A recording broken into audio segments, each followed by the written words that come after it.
क्या पढ़ाना है इलेक्ट्रिसिटी में? सर्किट डायग्राम हो गया था ना। हाँ और ओम्स था। ओके।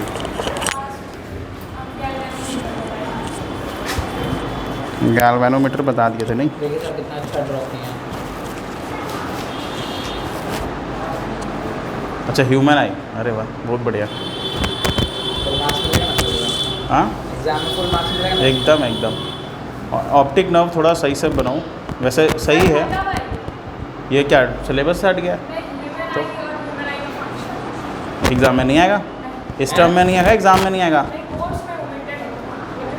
अच्छा बोर्ड सिलेबस अभी निकाल दिया इतना जल्दी? बोर्ड तो कब का सिलेबस दिया हुआ था। अच्छा नहीं था उसमें तो डिलीटेड पार्ट भी बता दिया, क्या नहीं आएगा क्या आएगा। हाँ तो पढ़ेंगे, लेकिन पढ़ाइएगा आप। हम तो सारा कुछ पढ़ाएंगे, हम तो एक टॉपिक नहीं छोड़ने वाले, चिंता नहीं करो। कंस्ट्रक्शन भी पढ़ाइएगा। किसका कंस्ट्रक्शन? कंस्ट्रक्शन जो अच्छा मैथ्स वाला कंस्ट्रक्शन। अभी साइंस के क्लास में मैथ्स की बात करोगे तो क्या होगा? अभी मेरे को लगा आई वाला कंस्ट्रक्शन है, इलेक्ट्रिक मोटर वाला कंस्ट्रक्शन है कि इलेक्ट्रिक जनरेटर वाला कंस्ट्रक्शन है, सब में कंस्ट्रक्शन है।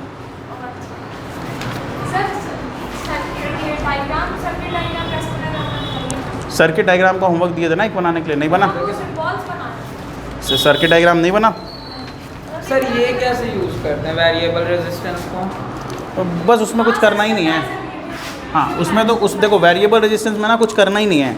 वेरिएबल रेजिस्टेंस अगर बनाना है ना तो बहुत सिंपल सा एक तरीका है, आप ये रजिस्टर बनाओ मतलब इस तरीके से और इसमें एरो डाल दो, ये एक तरीका है। में कैसे यूज़ करेंगे? अच्छा सर्किट में अभी यूज़ नहीं होगा आपको, मतलब अभी सर्किट डायग्राम में यूज़ नहीं आएगा। आप 12th में जाओगे ना, 12th में जब इलेक्ट्रिसिटी पढ़ोगे तब आपको वहाँ पे काम आने वाला है। ठीक है हाँ हाँ हाँ उसमें हम वोल्टेज को कम ज़्यादा कर सकते हैं ना, तो बस रेजिस्टेंस को कम ज़्यादा कर रहे हैं इसके रेस्पेक्ट में। मतलब अभी ओम्स लॉ पढ़ेंगे ना, आज का टॉपिक ओम्स लॉ है, पता है? आज का टॉपिक जो है वो ओम्स लॉ और बहुत ही ज़्यादा इंपॉर्टेंट टॉपिक है। और वो अगर आपको समझ में आ गया तब आपको समझ में आएगा कि कैसे ये वोल्टेज, रेजिस्टेंस और आपका करंट, ठीक है, ये तीनों एक दूसरे से रिलेटेड है। ठीक है हाँ बोलो। ये जॉइंट क्रॉस। अच्छा मेरा होमवर्क क्या क्या था एक बार जल्दी से बता दो। सारा सिंबल्स ड्रॉ करना था। सारा सिम्बल्स ड्रॉ करना था, सारे ने कर लिया?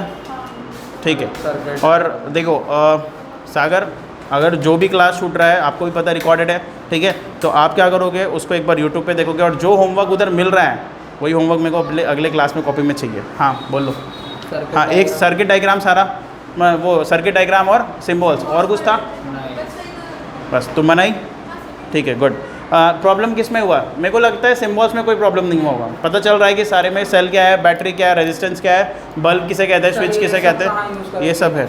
कौन सा वाला? तो देखो जहाँ पे आपको बहुत सारा यूज, देखो एक चीज़ समझ लो, अभी जो भी आप पढ़ रहे हो ना आपको बेसिक चीज़ें बताई जा रही है, ठीक है। अभी ये नहीं है कि आपको जितना भी बताया जा रहा है, जितने सिम्बल्स अभी आप पढ़ रहे हो वो सारे के सारे आपको अभी यूज़ हो जाएंगे, ऐसा नहीं होने वाला। जैसे आपको बहुत जगह पे जॉइंट वायर दिखाया होगा सिम्बल्स में, तो उसका अभी 10th में कहीं पे यूज़ नहीं है, मतलब एग्जाम में ना नहीं, ठीक है। अगर आपको एक जगह पे ये भी दिखाया होगा कि विदाउट टचिंग वायर, हाँ इस तरीके से तो उसका भी अभी कोई यूज़ नहीं है, ठीक है। तो इसका कौन फिक्स्ड, अरे नॉर्मल रेजिस्टेंस को कहते हैं, वो तो आप बनाए होगे ना एरो देके, इस तरीके से बनाए हो, हाँ ठीक है, ये होता है फिक्स्ड रेजिस्टेंस, ठीक है। और कोई सिम्बल्स में प्रॉब्लम? Bulb, switch? रेजिस्टेंस तो प्रॉपर्टी है। हाँ resistance is the property, exactly, ठीक है। बट बहुत बड़ा लेना देना है, अभी हम लोग बात करेंगे ना, अभी हम उसे कन्फ्यूज़न तो होना ही नहीं चाहिए। कन्फ्यूज़न देखो उस जगह पे होना चाहिए जहाँ पे सेम नाम हो, नाम जहाँ पे सेम हो वहाँ पे कन्फ्यूज़न होना चाहिए। जैसे मैंने आपको बोला ना रेजिस्टेंस, रिओस्टेंट, रजिस्टर, रजिस्टिविटी और कुछ है नहीं, बस इतना ही है। तो इतने जगह पे कन्फ्यूज़न होना चाहिए, इसके अलावा कहीं और पे कन्फ्यूज़न नहीं होना चाहिए। नहीं इंटरकनेक्टेड नहीं है, हाँ सब में रिलेशंस है बट सब इंटरकनेक्टेड आप नहीं बोल सकते, मतलब एक नहीं है, सब अलग अलग है, सारी चीज़ें अलग अलग है, ठीक है। और सब में डिफरेंसेस है, एक नहीं है, हाँ सब में रिलेशन ज़रूर है। अभी हम लोग पढ़ेंगे रिलेशन क्या है और कैसे एक दूसरे से सब रिलेटेड है, ठीक है। और कुछ और कोई डाउट होमवर्क में? अच्छा इलेक्ट्रिक सर्किट डायग्राम बनाने में किसको प्रॉब्लम हुआ? सर्किट डायग्राम बनाने में सिर्फ रुकैया को, और चलो ठीक है। शौर्य का बना? ठीक है। अच्छा बताओ मैंने क्या क्या दिया था इलेक्ट्रिक सर्किट डायग्राम बनाने के लिए, क्या क्या दिया था? देखो मैंने आपको ऐसा होमवर्क दिया था कि सर्किट डायग्राम बनाना है आपको, और उसमें क्या क्या होना चाहिए बताओ एक बार। बल्ब होना चाहिए था, और बैटरी, नेक्स्ट स्विच, ठीक है, वायर तो होगा ही ना, ठीक है, एमीटर, वोल्ट मीटर, और कुछ बस वोल्ट मीटर तो, अच्छा रेजिस्टेंस भी था, ठीक है। देखो मैंने एक सर्किट डायग्राम बनाने बोला था, और मैंने बोला था कि इतनी सारी चीज़ें जो है आपको डालनी है उस सर्किट डायग्राम में। सर्किट डायग्राम का मतलब क्या होता है? सर्किट डायग्राम का मतलब होता है ना कि एक ऐसा डायग्राम, एक ऐसा मतलब फिगर जिसमें हम सिम्बॉल्स का यूज़ करेंगे, ठीक है, और एक क्लोज्ड पाथ दिखाएंगे जिसमें कि क्या हो, ये सारी चीज़ें हो, ठीक है, तो उसको सर्किट डायग्राम कहते हैं। सर्किट डायग्राम का डेफिनेशन मैंने लास्ट क्लास में भी आपको बताया था।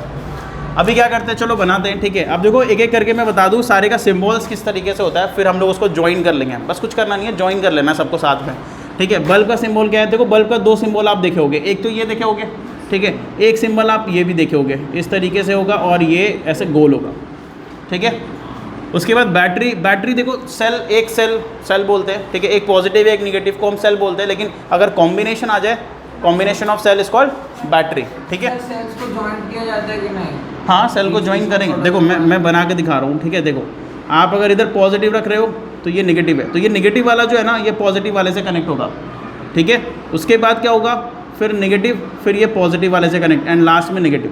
तो ये 3 सेल का कॉम्बिनेशन है, ये एक सेल, ये ये 3, ठीक है। ये तीनों के 3 सेल मिलकर के क्या बन गया?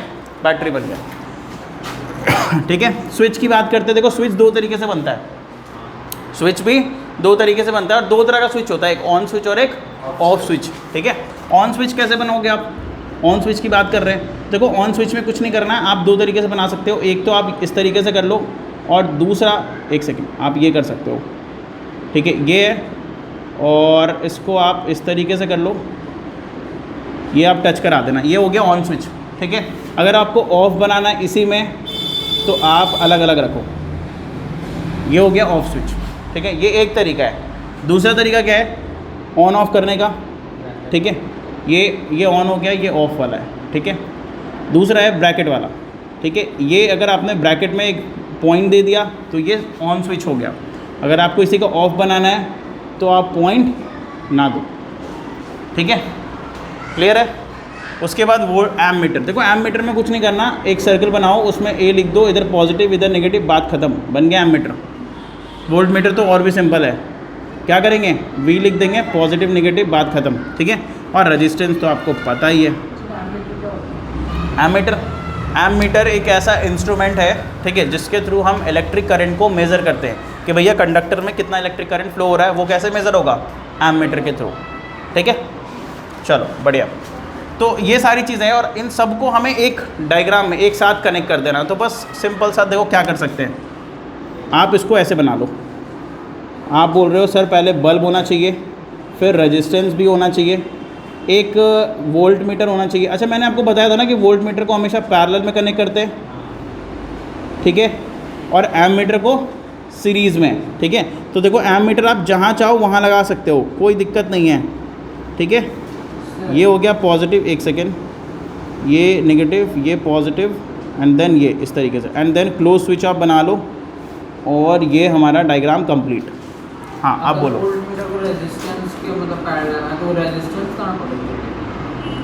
देखो हाँ, ये इसका पोटेंशियल डिफरेंस बताएगा। कहाँ पे? वोल्ट मीटर हमेशा रेजिस्टेंस के साथ पैरेलल में रहता है।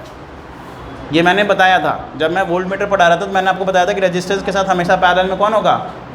Volt meter. और सीरीज़ में कौन होगा?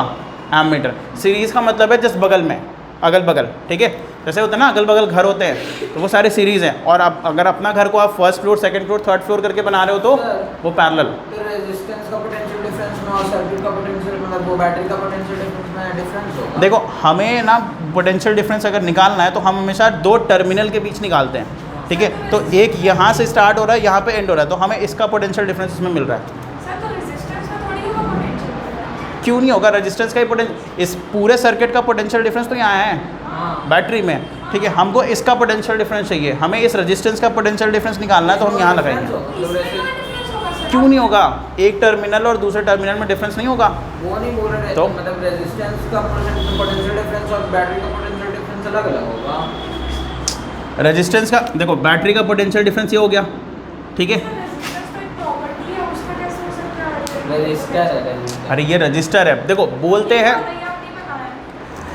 देखो बता रहे, देखो एक चीज़ बता रहे, पहले आप बात समझ लो। रजिस्टर, ठीक है, ये एक आप कह लो इलेक्ट्रिकल डिवाइस है, ठीक है। ये एक इलेक्ट्रिकल डिवाइस है, होता यही है, रजिस्टर ही होता है, ठीक है। और ये रजिस्टर वो इलेक्ट्रिकल डिवाइस होता है जिसमें रेजिस्टेंस होता है, ठीक है। आ गया समझ में? ये रजिस्टर वो इलेक्ट्रिकल डिवाइस है जिसमें रेजिस्टेंस होता है। और इस देखने में ये कैसा लगता है आपको पता है? आपने कभी बचपन में वो कोई खिलौना विलौना इलेक्ट्रॉनिक डिवाइस तोड़ा है? ठीक है, हर किसी ने तोड़ा होगा, ठीक है, वो मैग्नेट निकालने के लिए, ठीक है। तो होता क्या है कि जब आप उसको तोड़ोगे ना, तो देखना उसमें ग्रीन कलर का एक बोर्ड होगा, ग्रीन कलर का एक बोर्ड होता है, ठीक है। उस बोर्ड में ना आपको कुछ इस तरीके से दिखता है, ठीक है, ये इस तरीके से आपको कुछ दिखेगा, इसी को कहते हैं रजिस्टर, जिसमें होता है रेजिस्टेंस। तो एसी-डीसी क्या होता है? वो तो करंट है, एसी डीसी, हाँ अभी आएगा आगे, ठीक है। अल्टरनेटिंग करंट, डायरेक्ट करंट, वो करंट का टाइप्स होते हैं, ठीक है। हाँ वही। पहले मेरे को एक बात बताओ, ठीक है, एक सेकंड, उसका पहले जवाब दे दे। मेरे को एक बात बताओ रुकैया, जैसे अगर आप कोई डिवाइस खरीद के लाते हो, मान लो आप रूम हीटर खरीद के ला रहे हो, ठीक है, तो रूम हीटर में इलेक्ट्रिकल वो लगा होगा ना नाइक्रोम वायर, ठीक है, जिससे वो रेजिस्टेंस ज़्यादा होगा। तो उस देखना रूम हीटर का ना अपना एक रेजिस्टेंस है, उस ऑब्जेक्ट का आप देखना उसके ऊपर लिखा रहेगा कितना ओम रेजिस्टेंस वो है, ठीक है। तो वो कैसे पता करेंगे हम? वो वोल्ट मीटर के थ्रू पता करेंगे कि उसका क्या वो एक तरह का रजिस्टर है, जो आप लेकर के आ रहे हो वो क्या है? वो रजिस्टर है, ठीक है। आ गया समझ में?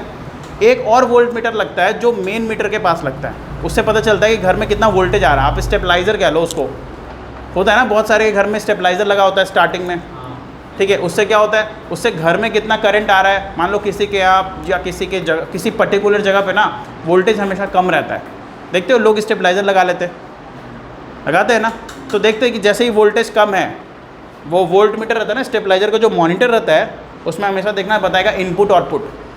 देखो आप कभी स्टेबलाइज़र नहीं देखे हो लाइफ में? अरे फ्रिज का नहीं देखे हो, एसी का, फ्रिज का, किसी का नहीं देखे हो आप? देखे हो ना? तो उस पर देखना हमेशा, अगर डिजिटल वाला है तो उस पर एक नंबर फ्लक्चुएट होते रहता है, इनपुट करके लिखेगा 220 या 230 और आउटपुट करके भी कुछ रहता है नंबर, ठीक है। वैसे ही अगर मान लो वो डिजिटल नहीं एनालॉग है, एनालॉग कम रहेगा तो बढ़ाएगा, एग्जैक्टली, क्योंकि उसके अंदर ट्रांसफार्मर लगा रहता है, ठीक है। बताओ इस, अच्छा देखो अभी हम क्या बता रहे हैं, अभी देखो एक एक चीज़ करके समझोगे ना तब सब समझ में आएगा, लेकिन पूरा इलेक्ट्रिसिटी एक बार धसाओगे ना तो ऐसे शॉर्ट सर्किट होने लगेगा दिमाग में। सर पोटेंशियल डिफरेंस कंडक्टर का होता है या फिर बैटरी का होता है? भाई पोटेंशियल डिफरेंस ना टर्मिनल का होता है, पॉइंट्स का होता है, ठीक है। किसी भी पॉइंट का, अगर बैटरी है तो बैटरी का 2 एंड, ठीक है। ये रजिस्टर है तो उसका भी 2 एंड, हाँ कोई भी इलेक्ट्रिकल डिवाइस, किसी भी चीज़ का 2 एंड का, किसी भी चीज़ का 2 एंड का हम पोटेंशियल डिफरेंस निकाल सकते हैं, या हम पता कर सकते हैं कि उसमें पोटेंशियल डिफरेंस है कि नहीं है। देखो एक चीज़ बताते हैं, अगर आप इस सर्किट में बैटरी लगाओगे, पोटेंशियल डिफरेंस मेंटेन करोगे तो इस सर्किट से करंट जाएगा, अगर ये मेंटेन नहीं करोगे तो नहीं जाएगा, ठीक है। अच्छा, अगर सर्किट मतलब ऑफ है तब हाँ, तब कोई पोटेंशियल डिफरेंस नहीं है, तब कुछ काम नहीं करेगा। आ गया समझ में? अभी और कोई डाउट है? देखो प्रॉब्लम क्या हो रहा है बताए, सबको अभी सब कुछ जानना है तो तुरंत, और सबको एक साथ जानना है, थोड़ा पेशेंस रख, अभी आएगा ओम्स लॉ आएगा, ओम्स लॉ में बहुत कुछ सीखने को मिलेगा, ठीक है। अभी स्टार्ट किए हम लोग, हाँ वो रेजिस्टेंस की वजह से होगा, ये कुछ यूटिलाइज कर लेगा, ठीक है, इसीलिए वो रोक देगा। किसकी ज़रूरत क्या है? किसकी? रजिस्टर की। आप आयरन नहीं यूज़ करते हो, आयरन की ज़रूरत क्या है? देन आप रूम हीटर यूज़ नहीं करते हो, वो सारे रजिस्टर हैं, वो सारे के सारे रजिस्टर है। वो एक ऐसा, देखो रजिस्टर ना बेसिकली एक ऐसा इलेक्ट्रिकल अप्लायंस है जो जिसमें रेजिस्टेंस ज़्यादा होता है, ठीक है। और उसको यूज़ हम किस तरह से कर रहे हैं वो हम पे डिपेंड कर रहा है, ठीक है। गीज़र के तौर पे कर रहे हैं, रूम हीटर के तौर पे कर रहे हैं, या फिर आप आयरन के तौर पे कर रहे हो, वो आप पे डिपेंड करता है। ठीक है, आ गया, समझ में आ गया ना? ये सर्किट डायग्राम बनाने आया, ये सारी चीज़ें हैं, इसमें नोट कर लो। चलो इसको नोट करो, जो बना लिया ठीक है, बढ़िया। अब नेक्स्ट आते हैं ओम्स लॉ, जिसकी मैं बार बार बात कर रहा हूँ, Ohm's law Ohm's law Ohm's law. And ये इतना इंपॉर्टेंट लॉ है ना, ये अगर आप समझ लिए, इरेज करें इसको, ठीक है।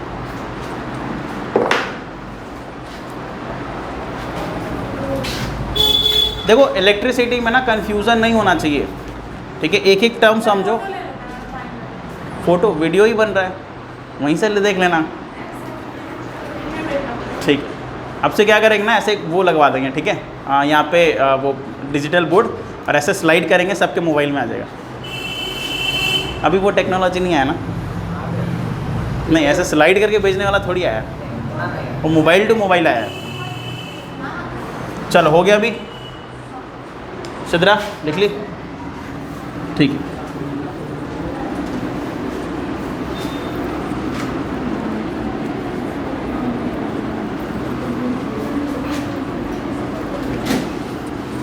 देखो अब जो मैं समझा रहा हूँ ना, काफ़ी इंपॉर्टेंट चीज़ है, जिसको हम कहते हैं ओम्स लॉ।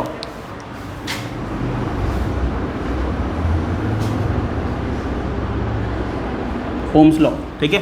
देखो ओम्स लॉ जानने से पहले आपको रेजिस्टेंस क्लियर होना चाहिए कि रेजिस्टेंस होता क्या है या किसे कहते हैं। तो एक बार कोई मेरे को जल्दी से डिफाइन कर दो, रेजिस्टेंस आप क्या समझे हो अभी तक? एक मॉन्स्टर होता है जो करंट के फ्लो को अपोज करता है। हाँ, ऐसे भी आप समझ सकते हो, बढ़िया है, ठीक है? नहीं, एग्ज़ाम में नहीं लिख सकते हो मॉन्स्टर, पता चला फिर तुम्हारे टीचर वहाँ पे गैंगस्टर बन जाएंगे, ठीक है? फिर KGF चलने लगेगा, ठीक है? तो वो सब चीज़ नहीं। हाँ, समझने के लिए हमने ये बोला था लास्ट क्लास में कि भैया आप ऐसा समझ लो, एक ऐसा मॉन्स्टर जो इलेक्ट्रिसिटी को खाता है, ठीक है? जो अपोज मतलब करंट को बढ़ने से रोकता है, उसको हम क्या कहते हैं? रेजिस्टेंस कहते हैं। ये हर कंडक्टर में होता है और ये एक तरह का प्रॉपर्टी है, ठीक है? हर कंडक्टर का रेजिस्टेंस अपना अपना होता है। जैसे कॉपर में रेजिस्टेंस होता है, सबसे कम रेजिस्टेंस होता है सिल्वर में, ठीक है? इसीलिए सिल्वर को क्या कहते हैं? बेस्ट कंडक्टर कहा जाता है, ठीक है? सिल्वर को क्या कहा जाता है? बेस्ट कंडक्टर कहा जाता है, क्योंकि इसमें रेजिस्टेंस सबसे कम होता है। सिल्वर को पता है बेस्ट रिफ्लेक्टर भी कहा जाता है। इसीलिए लाइट चैप्टर में हम लोग पढ़े हैं कि मिरर का जो बैक सरफेस होता है उसको हम सिल्वर पेंट करते हैं। आ गया समझ में? चलो बढ़िया।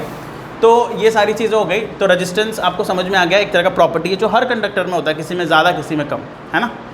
Okay good. अब देखो ओम्स लॉ क्या कहता है। ओम्स लॉ कहता है, ध्यान से समझना इस चीज़ को, ओम्स लॉ कहता है at constant temperature, at constant temperature मतलब टेम्परेचर कांस्टेंट होना चाहिए, ना ज़्यादा ना कम, इस तरीके से, ठीक है? Current flowing through the conductor is directly proportional to the potential difference across their end. नहीं समझ में आया? ठीक है, अब समझ लो, समझ में आ जाएगा। बस एक लाइन लिखेंगे हम, V directly proportional to I, this is called the Ohm's law, ठीक है? क्या मतलब हुआ इसका? इसका ये मतलब हुआ कि when the temperature are constant, ठीक है? जब टेम्परेचर कांस्टेंट हो, नॉर्मल टेम्परेचर हो, तो करंट जो होगा ना वो डायरेक्टली प्रोपोर्शनल होगा किसके? पोटेंशियल डिफरेंस के। आप इसको ये भी बोल सकते हो कि sir potential difference is directly proportional to current, ठीक है? मतलब ये दोनों एक दूसरे का डायरेक्टली प्रोपोर्शनल है। तो इसका क्या मतलब है? इसका ये मतलब है, देखो डायरेक्टली प्रोपोर्शनल और इन्वर्सली प्रोपोर्शनल दो टर्म है। डायरेक्टली प्रोपोर्शनल का मतलब होता है कि एक बढ़ेगा तो दूसरा भी बढ़ेगा, एक घटेगा तो दूसरा भी घटेगा। अगर मतलब टेम्परेचर ये ओम्स लॉ हटा के अगर टेम्परेचर बढ़ेगा तब तो देखो टेम्परेचर में चेंज आएगा तब फिर ये दिक्कत होगा, ये सारी चीज़ें नहीं हो पाएंगी। हाँ, इलेक्ट्रिक करंट बढ़ेगा ना अगर टेम्परेचर बढ़ेगा तो? टेम्परेचर बढ़ेगा तो फिर रेजिस्टेंस बढ़ता है, इसलिए टेम्परेचर बढ़ रहा है, ठीक है? और इलेक्ट्रिक करंट भी बढ़ाएंगे तो भी टेम्परेचर बढ़ता है, ठीक है? तो वो अभी कॉन्स्टेंट, अभी पहले ओम्स लॉ समझ लेते हैं, फिर ओम्स लॉ के बाहर आके समझेंगे कि क्या हो सकता है, पॉसिबिलिटीज़ क्या क्या है। बट पहले जो बुक में है वो समझ ले, ठीक है? देखो ओम्स लॉ क्या कह रहा है, ओम्स लॉ फिर से रिपीट कर रहे हैं, क्या कह रहा है भाई? कहता है कि जितना ज़्यादा आप करंट दोगे किसी भी कंडक्टर में, उतना ही ज़्यादा पोटेंशियल डिफरेंस भी होगा। या इसको आप ऐसे भी समझो कि जितना ज़्यादा पोटेंशियल डिफरेंस है किसी कंडक्टर का, उतना ज़्यादा करंट फ्लो होगा, ठीक है? आ गया समझ में? अब ये डायरेक्टली प्रोपोर्शनल का मतलब होता है, एक होता है इन्वर्सली प्रोपोर्शनल। इन्वर्सली प्रोपोर्शनल क्या मतलब है? इन्वर्सली प्रोपोर्शनल का मतलब है कि भैया आप एक चीज़ बढ़ाओगे तो दूसरा चीज़ घटता है, ठीक है? और दूसरे को बढ़ाओगे तो पहले वाला घटेगा, ये होता है इन्वर्सली, बट यहाँ पे कह रहा है डायरेक्टली प्रोपोर्शनल। तो this is called Ohm's law. अब बात आया कि हम लोगों ने सर ये प्रोपोर्शन का जब भी साइन हटाते हैं तो एक कांस्टेंट टर्म आता है, तो यहाँ पे वो कौन सा कांस्टेंट टर्म है? तो पता है यहाँ पे क्या है? यहाँ पे वो कांस्टेंट टर्म को हम कहते हैं रेजिस्टेंस, यानी आर, ठीक है, क्या कहते हैं? आर कहते हैं। और यहाँ से एक फॉर्मूला डिराइव होकर बाहर आता है, that is V equals to I into R, V equals to I R, where R is constant called resistance। आ रहा है समझ में? अब इसका एक एग्जांपल हो जाए, मतलब ठीक है, अभी हम लोग पढ़ लिए, बुक वाला लैंग्वेज देख लिए, अब प्रैक्टिकली इसको कैसे समझे? आपने जो बोला सर वो कैसे समझें, ठीक है? मेरे को एक बात बताओ, आपके पास एक बल्ब है, ठीक है ना, आपके पास एक बल्ब है और आपने एक सर्किट डायग्राम बनाया है, मतलब एक सर्किट बनाया हो, ठीक है, और इसको आप कनेक्ट कर रहे हो एक पेंसिल बैटरी से जो आपके रिमोट में लगता है, ठीक है। इसके इधर 5 वोल्ट लिखा हुआ है, इसके इधर क्या लिखा हुआ है? -5 वोल्ट, ठीक है। तो ये जो बल्ब है ना वो ग्लो करेगा ग्लो, पक्का। एक सर्किट डायग्राम बनाया, उसमें 5 पेंसिल बैटरी लगाया जो आपके रिमोट में लगता है, टीवी वाले रिमोट में, ठीक है, और उसको स्विच एक लगा के कनेक्ट कर दिया और ये बल्ब ग्लो कर रहा है, ठीक है ना। मेरे को एक बात बताओ, अगर हम इस पेंसिल बैटरी को रिप्लेस कर दें किसके साथ? एक मोटा वाला बैटरी जो टॉर्च में लगता है, होता है ना, एक बड़ा वाला टॉर्च होता है, ठीक है, उसमें दिखना मोटा पेंसिल बैटरी आता है, ठीक है, देखा है ना, ठीक है। उससे अगर रिप्लेस कर दे तो मेरे को एक बात बताओ, ये बल्ब ज़्यादा ग्लो करेगा कि नहीं करेगा? ऑब्वियस सी बात है, ज़्यादा ग्लो करेगा। एग्जैक्टली, उसमें क्या लिखा रहेगा आप देखना कभी, ऑब्वियस सी बात है ना भाई, बड़ा बैटरी खरीदेंगे तो अच्छा कम भी हो जाएगा। एक बार खरीद के लाना बड़ा बैटरी, मेरे को दिखाना कम कौन सा वाला होता है, पेंसिल बैटरी से किस में कम, वो कम होता है कि ज़्यादा होता है, ठीक है। तो अब हम क्या करने वाले, क्या बड़ा बनाने से ज़्यादा क्यों होता है? यही तो अभी समझ रहे हैं ना ओम्स लॉ, ठीक है, अभी वही समझा रहे हैं। ये होगा +50V और ये होगा -50V, ठीक है, 50 वोल्ट, ठीक है। अब ये बैटरी अगर हम इधर लगा दें तो ये बल्ब क्या होगा? और ज़्यादा ग्लो करेगा, हो सकता है ख़राब भी हो जाए, क्योंकि इस बल्ब की कैपेसिटी ना हो उतने करंट होल्ड करने की, तो ये बल्ब क्या हो जाएगा? फ्यूज़ हो जाएगा, ठीक है। तो आपने क्या देखा, आपने पहले कितना का पोटेंशियल डिफरेंस लगाया? आपने पहले पोटेंशियल डिफरेंस कितना का लगाया? आप बोलोगे सर पोटेंशियल डिफरेंस की बात हो रही है, तो पेंसिल वाले बैटरी का पोटेंशियल डिफरेंस कितना होगा? 10 वोल्ट, लेकिन इस वाले का कितना होगा? इस वाले का होगा 100 वोल्ट। और जैसे ही आपने 100 वोल्ट लगाया, ये बल्ब ज़्यादा ग्लो किया और हो सकता है कि ये ख़राब भी हो गया हो, ठीक है। तो इसका मतलब इसमें करंट ज़्यादा क्या होगा? ऑब्वियसली बात है, ज़्यादा ग्लो का मतलब क्या होता है? ऑब्वियसली बात है कि सर ज़्यादा करंट जा रहा है, ठीक है। तो वही हम आपको समझाना चाह रहे हैं, जब पोटेंशियल डिफरेंस बढ़ता है तो आप यहाँ पे करंट भी बढ़ता है, क्योंकि ये दोनों एक दूसरे के डायरेक्टली प्रोपोर्शनल है, ठीक है। आप देखते हो स्टेबलाइजर वोल्टेज कम है, आप देखना स्टेबलाइजर का जो मॉनिटर होता है ना, जो एनालॉग वाला है, उसमें V लिखा रहता है, ठीक है, और उसमें एक कांटा रहता है जो इस तरीके से झूलते रहता है, ऐसे हिलते रहता है, ठीक है। और जैसे ही आप घुमाते हो स्विच को, ये कांटा एकदम 200 के पास चला जाता है, 200 या 220 के पास होता है कि हो ना। तो आप क्या कर रहे हो, आपने वोल्ट मीटर में वोल्टेज को बढ़ा दिया, वोल्टेज जैसे ही बढ़ाया फ़ैन का स्पीड तेज़ हो जाता है, फ़ैन बहुत अच्छे से चलने लगता है, अब लगता है कि हाँ एकदम सही चीज़ है, ठीक है। तो वो क्या किया आपने सर वोल्टेज बढ़ाया, बिकॉज उससे क्या बढ़ रहा है? करंट का सप्लाई बढ़ रहा है, करंट का फ्लो आपने बढ़ा दिया, ठीक है। और करंट का फ्लो बढ़ाने से ऑब्वियसली बात है अच्छा हवा मिल रहा है ना। तो ये होता है ओम्स लॉ। ओम्स लॉ कहता है कि जितना ज़्यादा करंट उतना ही ज़्यादा पोटेंशियल डिफरेंस, या जितना ज़्यादा पोटेंशियल डिफरेंस उतना ही ज़्यादा करंट, ठीक है। यहाँ पे एक कॉन्स्टेंट टर्म है जो सब में रहता है, वो होता है रेजिस्टेंस, और इसका डेफिनेशन आपको पता है। क्लियर हो गया? गुड, ठीक है। अब देखो एक चीज़ और है, आप यहाँ पे रेजिस्टेंस को अगर आप समझो, ठीक है, तो रेजिस्टेंस और क्या बतलाता है, ठीक है। रेजिस्टेंस को अगर आप समझते हो तो रेजिस्टेंस और क्या बतला रहा है? देखो एक बात बताओ, यहाँ पे हम इसको ऐसे लिख सकते हैं कि नहीं, इस तरीके से लिखा जा सकता है कि नहीं, V/R = I, ऐसे लिख सकते हैं कि नहीं? देखो कुछ नहीं किया हमने, R को उठाया नीचे डाल दिया, ठीक है, ऐसे लिख सकते हैं ना, इस तरीके से ये लिखा जा सकता है। मेरे को एक बात बताओ, अगर हम इस वाले को कांस्टेंट कर दें, इस वाले को हम कांस्टेंट मान लें कि भैया पोटेंशियल डिफरेंस कांस्टेंट है, पोटेंशियल डिफरेंस क्या है? कांस्टेंट है, हम इसको कांस्टेंट मान लेते हैं एक टाइम के लिए, तो क्या होगा, तो आप कहोगे सर आई जो है ना वो इन्वर्सली प्रोपोर्शनल होगा किसके, रेजिस्टेंस के। अभी देखो मैंने आपको एक स्टार्टिंग में ही रेजिस्टेंस का एक बताया था डेफिनेशन, जिसको आप कहते हो मॉन्स्टर है सर, जो इलेक्ट्रिक करंट को खाता है, ठीक है। अब वो कैसे मॉन्स्टर, यहाँ से आपको समझ में आएगा। देखो करंट और रेजिस्टेंस क्या है एक दूसरे का, इन्वर्सली प्रोपोर्शनल है, ठीक है।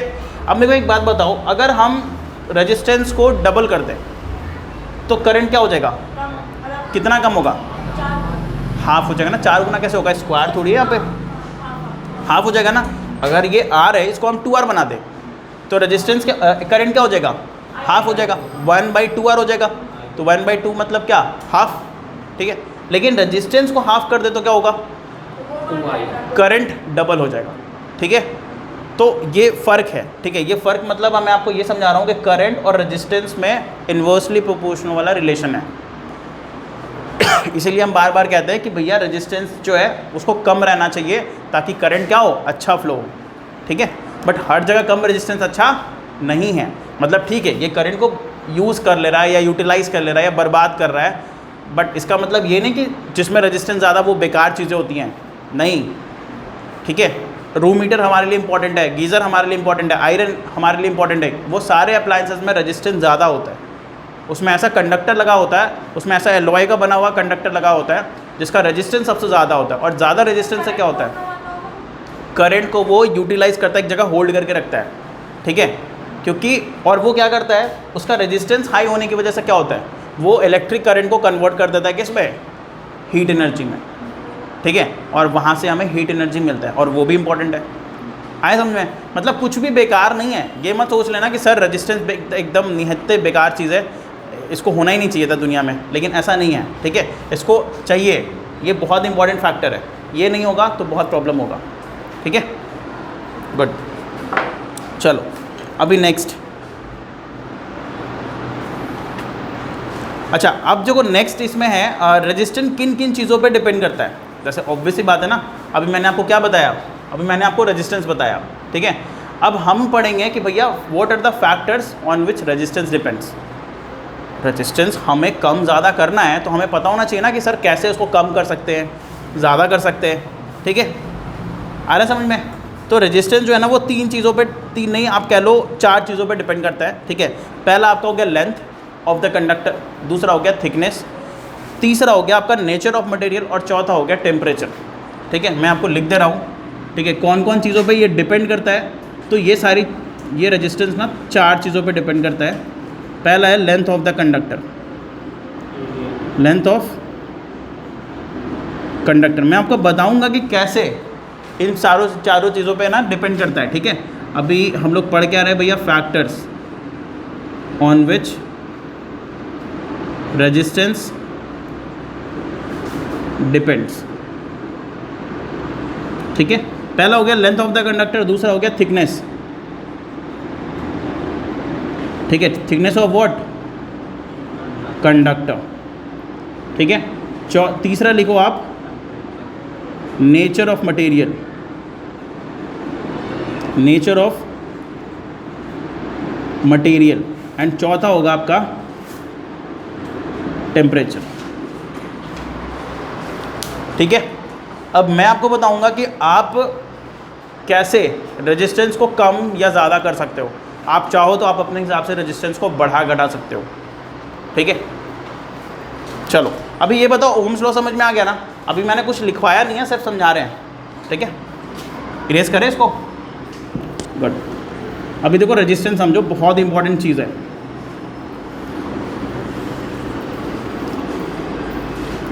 मैंने आपको क्या बताया, 4 चीज़ों पे रेजिस्टेंस डिपेंड करता है। अब कैसे देख लो आप। सबसे पहले मैंने आपको बताया लेंथ ऑफ कंडक्टर। कैसे भैया, लेंथ ऑफ कंडक्टर से क्या होता है, आपको लग रहा होगा सर लेंथ ऑफ कंडक्टर से रेजिस्टेंस कैसे डिपेंड करता है। तो देखो एक चीज़ याद रखना, मैं आपको लिख के बता रहा हूँ। पहला है कि लेंथ ऑफ कंडक्टर जो होता है ना वो डायरेक्टली प्रोपोर्शनल होता है रेजिस्टेंस के। क्या मतलब हुआ इसका, क्या मतलब हुआ इसका, जितना लंबा वायर उतना ज़्यादा रेजिस्टेंस, जितना लंबा वायर उतना ज़्यादा रेजिस्टेंस, ठीक है। और यही कारण है, आप देखना कभी, आप एक चीज़ गौर करना, अगर आपके घर में इन्वर्टर है ठीक है। और उस इन्वर्टर का कनेक्शन पूरे घर में है, होता है ना कि एक जगह से वो कनेक्शन करा दिए और पूरे घर में लाइट फैन सब चल रहा है एकदम, कोई टेंशन वाली बात नहीं है। लेकिन जिस दिन लाइट कट गया 3-4 घंटे, तो बैटरी का बैकअप भले ही 4 घंटे का बोलता हो, वो बैटरी 2 घंटे में ही ख़त्म हो गया, ठीक है। होता है ना ऐसा। तो ऐसा क्या हो गया सर? ठीक है, देखो ऐसा इसलिए हो गया क्योंकि आपने उसका कनेक्शन ना पूरे घर में करा रखा है। अब देखो होगा क्या, करंट तो वो सारी जगह भेजेगा, जहाँ भी वायर है भाई सब में जा रहा है करंट, यानी करंट किससे पास हो रहा है? कंडक्टर से, ठीक है। और वो कंडक्टर में क्या है? रेजिस्टेंस। तो वो करंट को क्या करेगा? वेस्ट करेगा, अपोज करेगा, और उससे हमें बैकअप क्या मिलेगा? कम मिलेगा। इसीलिए कहा जाता है कि जिस रूम में आपको ज़रूरत है, मान लो अगर आप 4th फ्लोर पे रहते हो, ठीक है, और आपको ज़रूरत नहीं है 1st, 2nd, 3rd फ्लोर की, ठीक है, लाइट में, मतलब मान लो इन्वर्टर की, तो आप 4th फ्लोर पे ही क्या रखो? इन्वर्टर रखो, ठीक है, और वहीं पे बैटरी रखो, ताकि आपको जो बैकअप मिले वो बेस्ट मिले। मतलब जितना लंबा तार से आप, मतलब वायर के थ्रू आप बल्ब जलाओगे दूर ले जाके, और एक नज़दीक में बल्ब जला लो, दोनों में फ़र्क है। दूर वाला बल्ब कितना देर जलेगा? 2 घंटा, ठीक है, लेकिन नज़दीक वाला कितना चलेगा? 4 घंटा, क्योंकि उसमें करंट का कोई वेस्टेज नहीं हो रहा है। आ रहा समझ?